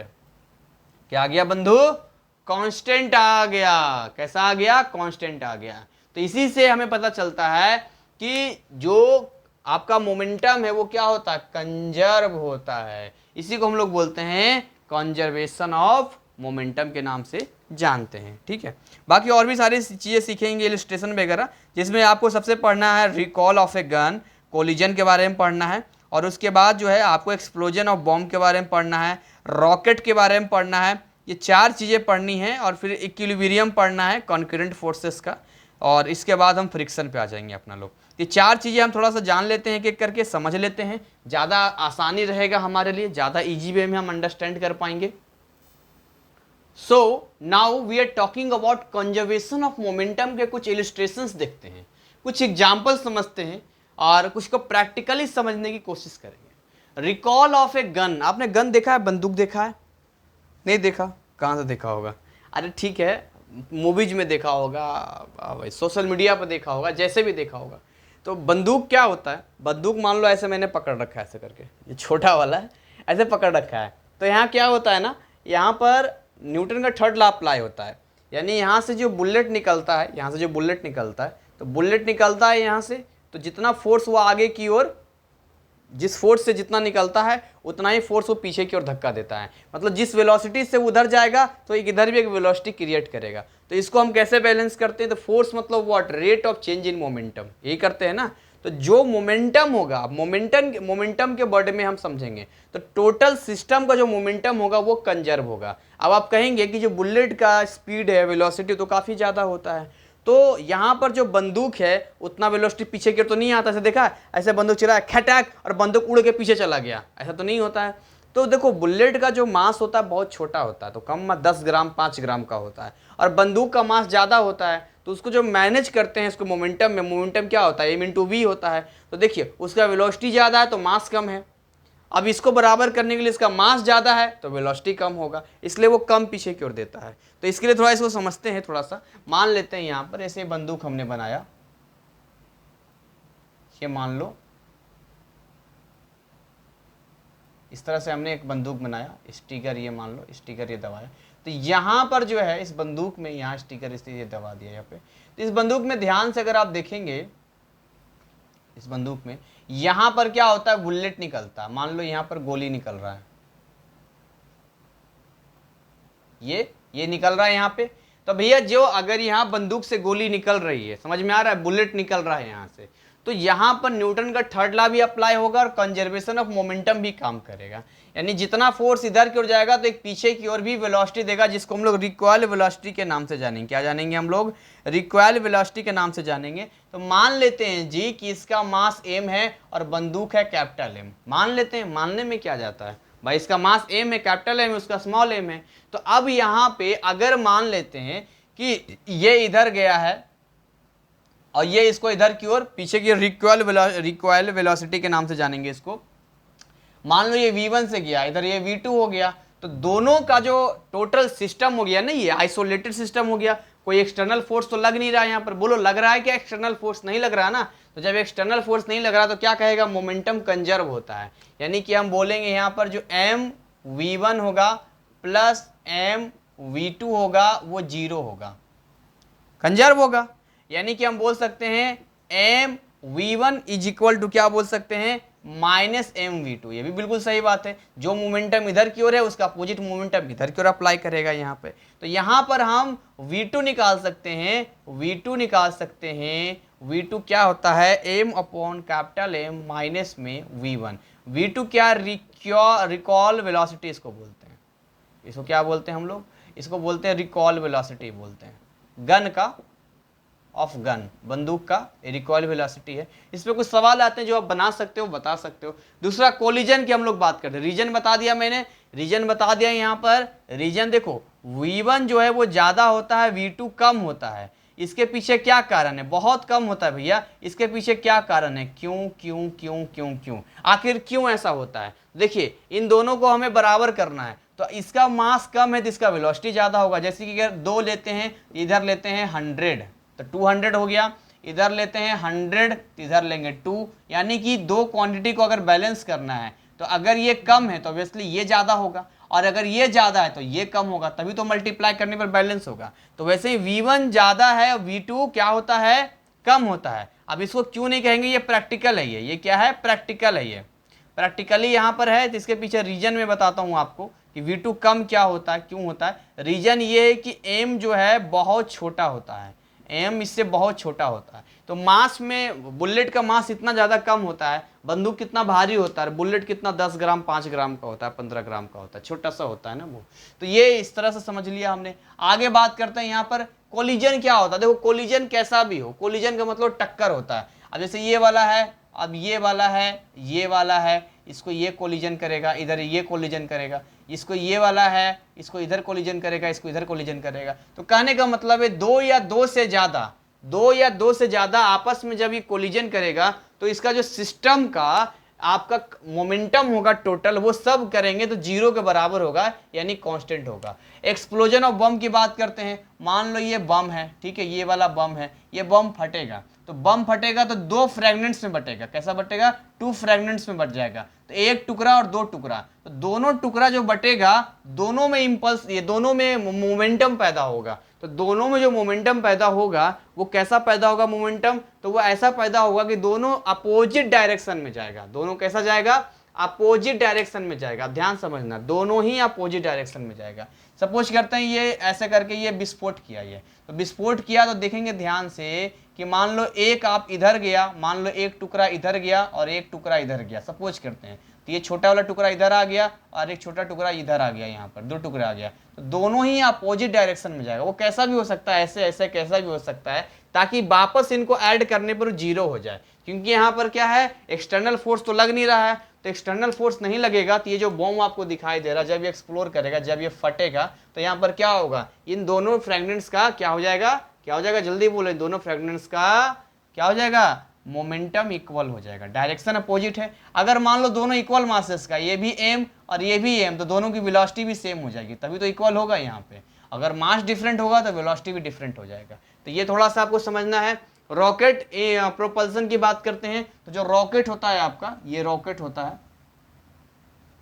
ये जो रॉकेट होता है, तो इसमें क्या होता है? फ्यूल भरा होता है। इसके अंदर फ्यूल भरा होता है, फ्यूल टंकी होती है, तो यहाँ से एक्सप्लोर करता है, ये यहाँ एक्सप्लोर करता है ये, और ये जलता जाता है। जितना ज़्यादा फोर्स ये नीचे की ओर अप्लाई करेगा उतना ही तेजी से ऊपर की ओर जाएगा। न्यूटन का थर्ड लॉ अप्लाई होता है। जितना तेजी से नीचे की ओर निकलेगा गैस जितना तेजी से नीचे की ओर निकलेगा उतना ही तेजी से रॉकेट ऊपर की ओर मूव करेगा, उतना ही तेजी से रॉकेट ऊपर की ओर जाएगा। तो ये थोड़ा सा आपको समझना है कि रॉकेट जो है कैसे ऊपर की ओर जाता है, रॉकेट का क्या सिस्टम है। तो यहाँ भी कोई एक्सटर्नल फोर्स नहीं लग रहा है, ये भी इंटरनल फोर्स में ही आता है। तो यहाँ भी मोमेंटम क्या होगा, कंजर्व होगा। कंजर्वेशन ऑफ मोमेंटम में इसको लेंगे। तो जब कंजर्वेशन ऑफ मोमेंटम में यहाँ पर लेंगे तो यहाँ पर कुछ चीज़ें आपको थोड़ा सा ध्यान देना है, कुछ विशेष बात नहीं है लेकिन हल्का फुल्का ध्यान देना है।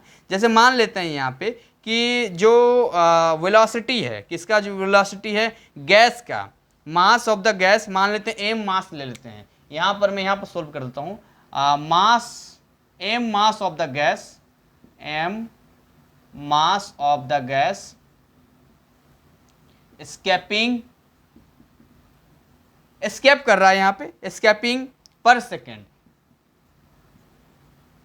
कितना एस्केप करेगा। तो इसकी वेलोसिटी मान लेते हैं विथ वेलोसिटी, इसकी वेलोसिटी मान लेते हैं जो आपके टेक्स्ट बुक में दिया है, वो वेलोसिटी मान लेते हैं v मान लेते हैं, ठीक है, v मान लेते हैं, v1 मान लो, या v गैसियस मान लेते हैं, vg मतलब गैसियस मान लेते हैं, यहाँ पर समझते हैं, यहाँ पर v गैसियस मान लेते हैं यहाँ पे। तो ये आ गया। अब टाइम t सेकेंड में अगर मान लो हम निकालना चाहते हैं change in momentum of the gas, change in momentum of the gas, किस में निकालना चाहते हैं हम लोग, इन t सेकेंड। जब t सेकेंड में मोमेंटम निकालेंगे तो क्या आ जाएगा, mv तो होता ही होता, साथ में t से मल्टीप्लाई कर देंगे तो mvt आ गया। एक पर सेकेंड में mv था और ऐसे हो गया mvt। तो एक्चुअली क्या निकालना चाह रहे हैं यहाँ पर, चेंज इन मोमेंटम निकालना चाह रहे हैं। यहाँ पर समझ में आ रहा है यहाँ पर मैं क्या कर रहा हूँ। अब इन सब को, दोनों सबके मोमेंटम को यदि हम जोड़ देंगे, रॉकेट का मास हम कैपिटल M मान लेते हैं और ये जिस वेलोसिटी से जा रहा है उसको हम मान लेते हैं vr मान लेते हैं। रॉकेट की वेलोसिटी हो गई है, vr की वेलोसिटी से ऊपर की ओर जा रहा है। ये समझ में आ रहा है मेरी बात। तो और ये नीचे की ओर vg से आ रहा है, जा रहा है, इस ऐसा समझते हैं। इसका मास हम m मान लेते हैं, पर सेकंड में स्केप कर रहा है, ये vg हमने मान लिया है यहाँ पे। तो यहाँ पर देखोगे टोटल कंजर्वेशन हो जाएगा, मोमेंटम का क्या हो जाएगा, कंजर्वेशन हो जाएगा। तो मोमेंटम कंजर्वेशन कैसा हो जाएगा, तो टोटल मोमेंटम कंजर्व करोगे तो mvgt प्लस कैपिटल M और यहाँ पर vr ले लेंगे तो ये क्या आ जाएगा, जीरो आ जाएगा। बोलो जीरो होगा कि नहीं होगा, बोलो जीरो होगा कि नहीं होगा, होगा सर, बिल्कुल जीरो होगा। अच्छा, आप चाहें यहाँ पे तो कुछ और भी चीजें कर सकते हैं। क्या चीजें कर सकते हैं सर, क्या है ऐसा जो कर सकते हैं यहाँ पर, तो ध्यान से देखोगे इस चीज को, अगर ध्यान से देखो यहाँ पे तो mvgt और mvr दिया गया है ना यहाँ पे। इसको थोड़ा आगे पीछे कर देते हैं, यानी ये हो गया mvgt is equal to minus mvr हो गया। बोलो ये हुआ कि नहीं हुआ, माइनस में हमने ले लिया। अब यहाँ इसको कर देते, थोड़ा सा यहाँ कर देते हैं सोल्व, कोई दिक्कत नहीं, यहाँ सोल्व कर देते हैं जी, यहाँ कर देते हैं। तो यहाँ पर आप ध्यान से देखोगे तो आप यहाँ पर ये कर सकते हो, क्या कर सकते हो, क्या कर सकते हो, क्या कर सकते हो, ये M हो जाएगा और ये नीचे कैपिटल M आ जाएगा। बोलो आ जाएगा, कैपिटल M आ जाएगा यहाँ पे, और साथ में ये हो गया vg हो गया, और ये माइनस इधर ही दे देते हैं हम लोग, दे देते हैं माइनस। तो यहाँ पर क्या हो जाएगा, क्या बच जाएगा इधर, vr रॉकेट का और अपॉन t आ गया यहाँ पर। अब ध्यान से देखो, ऊपर वेलोसिटी लिया है रॉकेट का और नीचे टाइम लिया है हमने, लिया है टाइम, कहां से निकाला, इससे निकाला यार, इससे निकाला है, इसी से तो निकाला है, इसी को तो अरेंज किया है हमने। कॉपी पे करोगे तो समझ में आ जाएगा। तो यहां पर देखो इस चीज को हम क्या बोल सकते हैं, ए बोल सकते हैं कि नहीं बोल सकते हैं, बोलो एक्सेलरेशन है कि नहीं है। इसीलिए अगर आपसे रॉकेट का एक्सेलरेशन का फॉर्मूला पूछेगा तो ये हो जाएगा, मास ऑफ गैसेस जो एक्सप्लोर कर रहा है पर सेकंड में, मास ऑफ रॉकेट ये माइनस में रहेगा, और वेलोसिटी ऑफ गैसेस।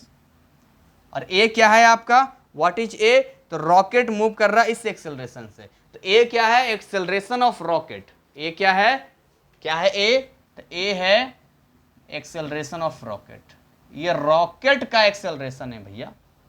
तो कुछ चीज़ें थी जो मैंने आपको फटाफट बताया, जानकारी मैंने आपको दिया। आइए हम आगे बात करते हैं कि क्या इक्विलिब्रिया होता है अगर हम कंजर्वेशन मोमेंटम का लेते हैं, फोर्सेस का लेते हैं। तो चलिए आगे हम लोग बात करते हैं इक्विलिब्रियम ऑफ कॉन्करेंट फोर्सेस। क्या बात करते हैं? Equilibrium of concurrent forces. मान लेते हैं कोई पॉइंट है, ये वाला पॉइंट है, ठीक है। इस पॉइंट पर जो है कुछ फोर्सेस अप्लाई कर रहा है। जैसे मान लेते हैं ये वाला पॉइंट हमने लिया, ले लो छोटा बड़ा कुछ भी ले लो यार, ये पॉइंट ले लिया। तो इस पॉइंट पे सपोज करते हैं जो आपके टेक्स्ट बुक में दिया, मानते हैं इधर की ओर F1 फोर्स लग रहा है, इधर की ओर F2 फोर्स लग रहा है, और इधर की ओर जो है वो F3 फोर्स लग रहा है, ऐसा फोर्स लग रहा है। तो अभी क्या है यहाँ पे ध्यान से समझोगे, जो आपका कंजर्वेशन था, जो आप मोमेंटम कंजर्वेशन की बात कर रहे थे, तो वहाँ साफ साफ था कि नेट एक्सटर्नल फोर्स जीरो होना चाहिए, मतलब बाहर कोई फोर्स नहीं लगना चाहिए। अंदर का भी फोर्स क्या होता था, सब आपस में मिलकर क्या हो जाता था, जीरो हो जाता था। तो यहाँ भी जीरो होगा, यहाँ भी इक्वल होगा। कैसे इक्वल होगा जी? तो कैसे इक्वल होगा, देखो ये वेक्टर्स है और मैंने आपको बताया था कैसे वेक्टर को हम लोग सम करते हैं, कैसे वेक्टर को हम लोग किस तरीके से वेक्टर को हम लोग अरेंज कर सकते हैं। देखिए यहाँ पर ना कई तरीके हैं। जैसे मान लो दो वेक्टर्स उठाया, जैसे F1 को F2 के ऊपर रख दो, यहाँ पर रख दो। तो अगर यहाँ पर F1 को F2 के ऊपर रखोगे तो पहले वेक्टर के सर पे, देखो पहले वेक्टर के सर पे ये F2 है, इसके सर पे दूसरे वेक्टर को आपने रखा है, और यहाँ पर इसके टेल से इसके हेड को मिला देंगे तो ये रिजल्टेंट आ जाएगा, यानी F1 प्लस F2 आ जाएगा, ठीक है। तो यहाँ पर भी जो F1 F2 आएगा वो कौन सा आएगा, तो ये वाला आ जाएगा, यानी ये वाला F1 ले लिया था तो ये इधर की ओर आ जाएगा, ऐसा आ जाएगा, this one F1 plus F2, ठीक है। एक्चुअली थोड़ा मिस्टेक है, ये सब में एरो लगेगा, सारा वेक्टर है, ये F1 मैंने ले लिया है, इसी को ऐसे मिलाओगे तो पैरेललोग्राम बन जाता है। अगर इसको उठा के, इसको अगर उठा के यहाँ पर रख दोगे तो फिर से वही बात आ जाएगी, यहाँ इसके ऊपर इसको रखोगे तब भी यही आएगा। मतलब अगर F1 है यहाँ पे, F1 के हेड पर भी अगर रखोगे F2 को तब भी ऐसे करोगे तब भी यही आएगा, F1 प्लस F2 इधर ही आने वाला है। क्या कहता है, मैंने बेसिक फिजिक्स में बताया है यार, आप जाओगे चैनल पे मिल जाएगा, डिस्क्रिप्शन में भी अगर लिंक होगा तब देख लेना। ये पहले वेक्टर के हेड पे देखो, ये होता है हेड, इसको हेड कहते हैं और इसको टेल कहते हैं। तो पहले वेक्टर के हेड पे दूसरे वेक्टर का टेल रखो और दूसरे वेक्टर के हेड से पहले वेक्टर का टेल को मिला दो, वो रिजल्टेंट बताएगा। तो ये क्या कहेगा कि यहाँ पर जो F1 और F2 आपको जोड़कर आया है वो F3 के बराबर होगा, यानी अपोजिट भी है और बराबर भी होगा। तो हम बोल सकते हैं यहाँ पर कि जो F1 है प्लस F2 है, F1 है और ये F2 है, दोनों इक्वल होगा किसके, F3 के। यानी टोटल अगर आप जोड़ेंगे, टोटल यदि आप जोड़ेंगे तो आप देखेंगे किसके इक्वल आ गया, जीरो आ गया। ये तो जीरो आने का मतलब क्या हो गया, यहाँ पर क्या है, नेट फोर्स सब जीरो हो गया, इंटरनल का फोर्स भी जीरो हो गया। सो यहाँ पर मोमेंटम कंजर्व रह सकता है, मोमेंटम को हम लोग कंजर्व कर सकते हैं। बाकी अब अपने फ्रिक्शन पे आते हैं। फ्रिक्शन क्या होता है, फ्रिक्शन को समझते हैं थोड़ा सा, और उसके बाद एक फ्री बॉडी डायग्राम है, और उसके बाद चैप्टर आपका फिनिश्ड हो जाता है, यानी ख़त्म हो जाता है। चैप्टर में कुछ एलिमेंटली कुछ इस तरह से बच जाता है, तो कोई इशू वाली बात नहीं, ठीक हो जाएगा। चलिए आगे हम लोग बात करते हैं फ्रिक्शन के बारे में।